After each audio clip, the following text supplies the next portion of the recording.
नमस्कार दोस्तों, आज मैं आपको सुनाने जा रहा हूँ एक ट्रक ड्राइवर की डरावनी दास्तान। एक ऐसी रात की कहानी जिसे सुनकर आपके रोंगटे खड़े हो जाएंगे। यह कहानी अकेले पहाड़ी रास्तों, सुनसान जंगल और रहस्यमय शक्तियों के बीच हुई घटनाओं के आधारित है। मेरा नाम राकेश है। पेशे से मैं एक ट्रक ड्राइवर हूँ और मेरे साथ जो हुआ वह मेरे जीवन का सबसे भयानक और डरावना रात था। रात के लगभग 1 बज रहे थे। बारिश लगातार ट्रक के शीशों पर पड़ रही थी और सड़क पर सिर्फ मेरे ट्रक के हेडलाइट की रोशनी दिख रही थी।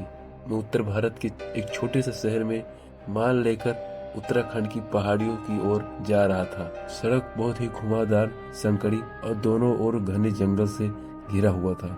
मोबाइल में नेटवर्क भी नहीं था। जैसे ही मैंने ट्रक चलाना शुरू किया, मुझे लगा कि पीछे की बत्ती पर कोई छाया हिल रही है। मैंने पीछे देखा पर वहाँ कुछ भी नहीं था। मैं खुद से कहा, शायद थकान और बारिश का असर हो गई है। लेकिन जैसे ही मैं अगले मोड़ पर पहुंचा, रेडियो पर अजीब फुसफुसाहट की आवाज सुनाई देने लगी।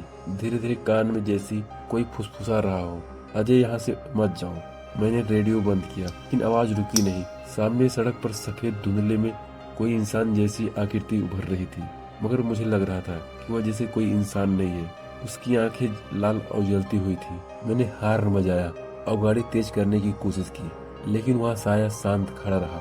अचानक सड़क जैसे गायब हो गई और ट्रक का इंजन भी बंद हो गया। डैशबोर्ड की लाइट भी बुझ गई। चारों तरफ अंधेरा और सन्नाटा फैल गया। पीछे की सीट पर कुछ हलचल हुई, लेकिन कोई दिखाई नहीं दे रहा था। मैंने धीरे धीरे ट्रक को हिलाया और धीरे धीरे आगे बढ़ाने की कोशिश की।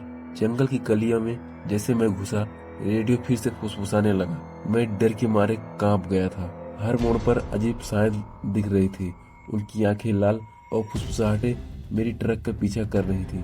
काफी देर चलाने के बाद मुझे एक पुराना वीरान गांव दिखाई दिया। वहाँ की हवेलियाँ टूटी फूटी थी और सड़क पर घना जंगल छाया हुआ था। मेरी ट्रक के शीशों पर किसी ने लिखा था, तुम्हारा समय खत्म हो चुका है। मैंने डर के मारे जोर से हॉर्न बजाया और ट्रक को हिलाया। जैसे ही मैं ट्रक में बैठा और इंजन चालू किया, पीछे से किसी का ठंडा हाथ मेरी पीठ पर पड़ा। मैं चिल्लाया, पर जंगल में आवाज गुम हो गई। मेरी आंखें लगातार सड़क के और जंगल के हर कोने पर टिकी हुई थी। मैं लगातार सोच रहा था, क्या मैं यहाँ से बाहर निकल पाऊंगा? सुबह हुई तब जाकर मुझे महसूस हुआ कि जंगल और अंधेरा गायब हो गया।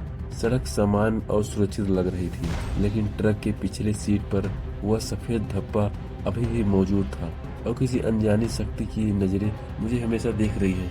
उस दिन के बाद मैंने तय किया, मैं कभी भी रात को उस रास्ते से नहीं जाऊंगा। लेकिन जब भी रात होती है और मैं ट्रक चला रहा होता हूँ, तो मुझे लगता है कि कोई मेरे पीछे है और किसी रहस्यमय ताकत की निगाहें मुझे हमेशा देख रही है। यह कहानी आपको कैसी लगी, आप हमें बताइए। बाकी मिलते हैं एक नई वीडियो के साथ।